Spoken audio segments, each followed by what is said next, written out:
Kita ke informasi mancanegara pemirsa. Indonesia memfinalisasi rencana investasi untuk mengakses 20 miliar dolar Amerika Serikat lewat kemitraan transisi energi yang adil JETP. Namun di dalam negeri Indonesia dikritik karena dinilai inkonsisten dalam kebijakan lingkungannya. Berikut laporan dari tim VOA.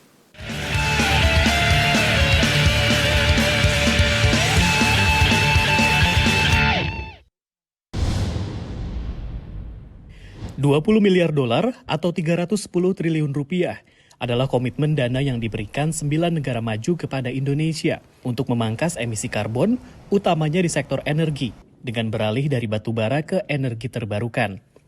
Sebagai salah satu penghasil emisi karbon terbesar di dunia, Indonesia menargetkan pengurangan emisi pada 2030 hingga 43,2% dengan bantuan internasional dan butuh sekitar $100 juta, ujar Deputi Kemenko Maritim dan Investasi yang bertemu negara-negara penyokong dana dalam Pekan Iklim di kota New York. Untuk melakukan pengurangan kapasitas produksi dari fosil PLTU tadi, dan juga yang paling banyak adalah pembangunan dari pembangkit listrik yang renewable. Keberhasilan kemitraan transisi energi yang adil atau JETP di Indonesia dinilai akan menjadi contoh bagi negara-negara lain.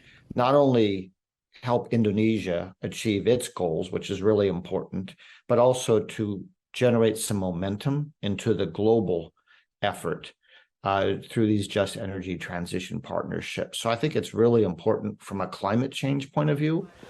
JETP di Indonesia didanai negara-negara G7, plus Norwegia dan Denmark, di mana Amerika Serikat dan Jepang menjadi ketua. Skema JETP awalnya menjadi bentuk tanggung jawab negara-negara maju yang secara historis mengembangkan ekonomi mereka menggunakan energi fosil dan mendorong perubahan iklim.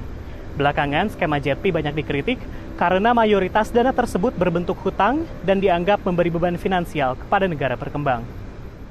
Pemerintah Indonesia sedianya membuka rencana investasi mereka ke publik Agustus kemarin, namun ditunda.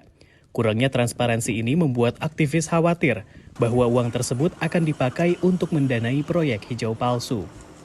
Kekhawatiran besar kita kan dana ini memang diselewengkan ya.